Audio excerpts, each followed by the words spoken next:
আচ্ছা, যদি পথ চলতে চলতে আজ একটা রাতের গল্প বলি।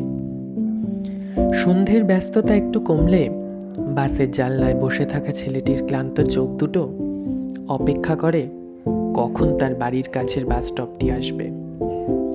হয়তোবা অফিস ফিরতি কোনো বাবা কপালের ঘাম মুছতে মুছতে মনে মনে ভাবে কখন সিগন্যাল গ্রিন হবে, কতক্ষণে বাড়ি ফিরে সে তার আদরের মেয়েকে বুকে জড়িয়ে নেবে। আবার কখনো চাকরিজীবী মা পথ চলার গতি বাড়িয়ে গাড়ির মিছিলের পরোয়া না করেই এগিয়ে চলে তার প্রিয় পরিবারের কাছে। ধাবায় কাজ করা ছেলেটির তখন চরম ব্যস্ততা, সবাই বাড়ি ফিরলেও তখন তার দম ফেলার জো নেই।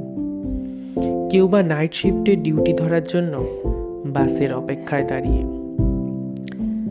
আর জোম্যাটোর ডেলিভারি করা ছেলেটি আপ্রাণ গতিতে যত তাড়াতাড়ি পারে খাবার নিয়ে ছুটে চলেছে কাস্টমারের কাছে। কোথাও বা তখন প্রথম রাতের মেহফিল শুরু হয়েছে।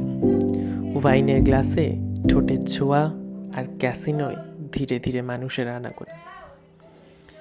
কোনো স্টেশন রোডের পাশের দুকামরার ফ্ল্যাটে হয়তো মা সবে রাতের ভাত বেড়ে সবাইকে খেতে ডাকছে। হয়তো বা কারো চোখ তখন টিভির পর্দায়। রাত বাড়তে থাকলে আমাদের মন ছুটে যেতে চায় প্রিয় মানুষের কাছে, আমাদের পরিবারের কাছে।